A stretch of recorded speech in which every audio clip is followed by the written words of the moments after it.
So welcome to today's talk, and I'm not going to go to the cam, or sometimes I will, but I like the mic in this position. So first of all, a big, huge thank you for all the subscribers, the views, the very nice comments, and lots of them. I mean, I got about 400 views average. And now I have 5.4K.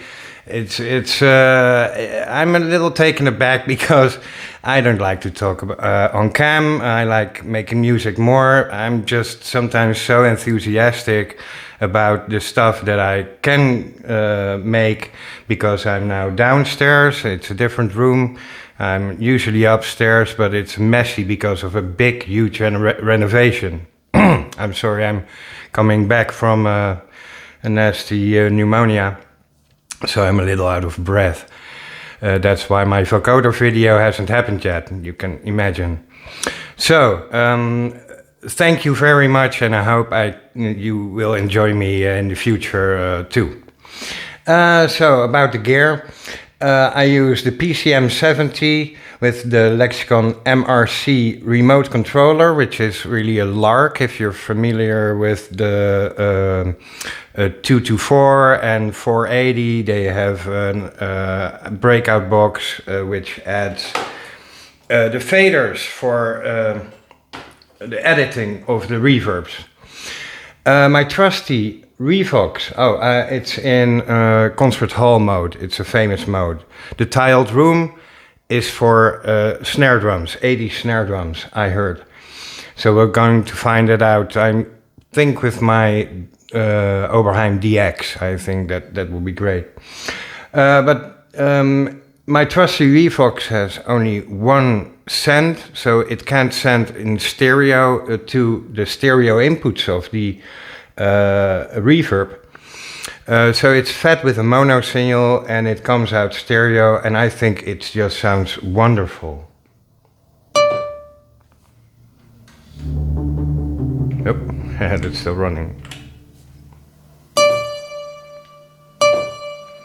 It's just a beautiful reverb. So what I did is I adjusted everything with the reverb, but the first note is done in a special way. So it's just the same bass patch, everything is just slowed down from the original hit version of Crockett's theme. And now I'm using not the Lindrum to sync it up with the Jupiter 8, I'm using the internal arpeggiator. We'll move it like that. Now this is the dry sound. I use the dual option on the bass patch and I receive it in stereo because that's the setup I'm allowed to take advantage of now. So I can put it mono like it's supposed to be, but I use it in stereo. And still I have to say this, in the whole mode it sounds like one note being fired off and the end is cut off by the next note. In the dual mode it sounds much more like a rolling bass because I think the two sounds get out of phase, or the attack times differ just a tiny bit and maybe a different bit every time the note is fired off. So it sounds more like a rolling bass. and even more so if you put the signal dead center, the two bass parts in the center of the stereo spectrum. So I use the dual option in stereo, full stereo mode. And what I did is I have a pedal here with which I can adjust the filter. It's a Boss FV200 and it's the recommended pedal for the Roland Jupiter 8. And this thing is built like a tank. It's a Boss pedal, of course you need a Boss pedal with a Roland synthesizer, but whatever. So I have the pedal, I put it, for the first notes you hear, I put it in top position, so the bright position as opposed to the bass position, and I will fade out to the bassy version. And while I do that, I have the aux, the send to the reverb, and how it comes back in, it's in post fader position, which means that if I put the direct sound off and I put the reverb in, you'll hear only the reverb, because in after fader position the reverb comes on with the rest of the signal, but post fader I can have the dramatic far away position. And by removing or replacing the reverb with the direct signal as I move the fader upwards, it closes you in to closer to an object and more pointy. So that adds to this atmospheric thing to provide more tension to a scene, like a drug deal going wrong or something. So as I put the fader up and I have the sharp version under my foot ready to take down a notch, you get this effect.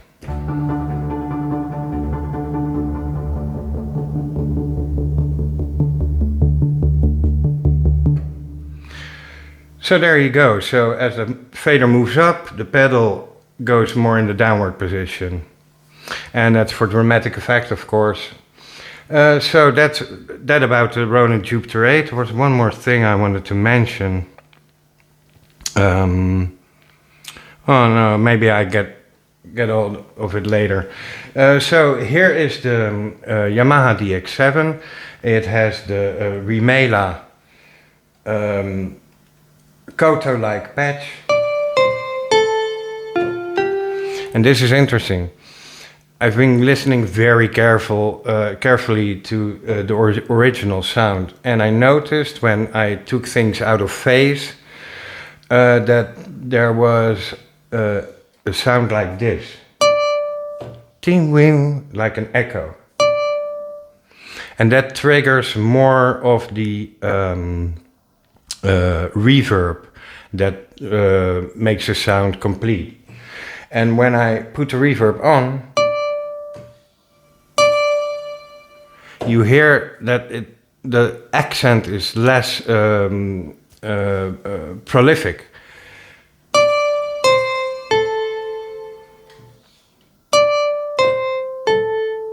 It's weird how sound works. And I think there's a lot in the reverberator, I like to say, the ghost in the machine, that makes it all work. It's fantastic. It's a fantastic patch. Now, with that sound, I have also control on this volume level, so I can take it away. I have the MIDI out going towards the Roland U220, which is one of Roland's, I think it's a second Rompler. And it actually is kind of cute, has some cute sounds to it. And not to mention the Sararr sample, which you see here on my chest, under the name Synvox 1. It's also on a card for the U110, the guitar and keyboard card, which goes in here, in the U110. But this one has the Synvox 1 sample, which is the Sararr or ARR1 sample from the Fairlight CMI. And it does a pretty good job at it.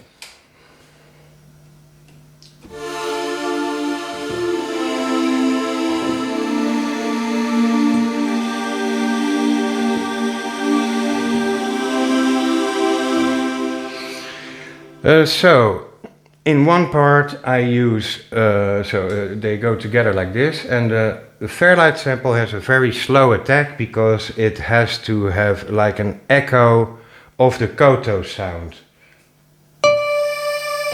Ting. It comes in later. And now it comes in even later because I have a slower version than the original hit. So I have to slow down the rise of that sample to the attack time.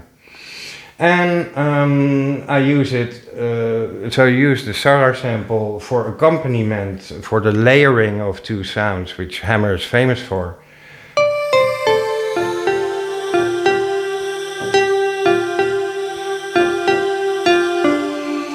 And then I take away the volume, which doesn't affect the volume of that thing, so now I can do the atmospheric.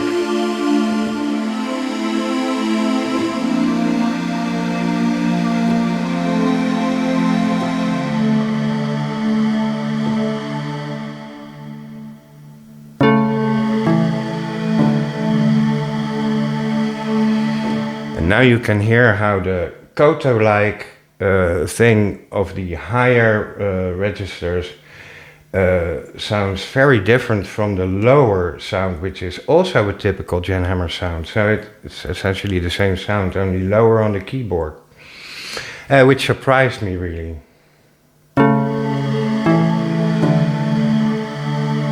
Instantly recognizable. While the Sararr sound is really, it's in everything. It's, I can't play it really fast now because, oh wait, I can do it like this.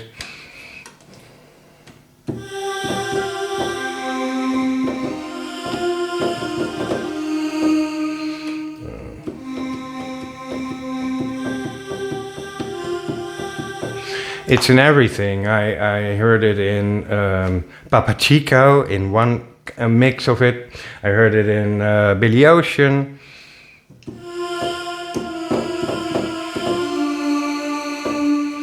It's everywhere, but still the Jan Hammer sound is unrecognizable. So recognizable. So that's that. And I think I got it all now. So again, thank you very much for all the attention I got. I'm a little taken aback because now it seems you enjoy hearing me talk. So I'm gonna have to do it a little more. And I'm afraid I like talking. It's just, you get easily like, I don't want to develop a personality, if you know what I mean. So I'm gonna do these takes in one take. I don't like after, we do it in post. No, I think it's like photography.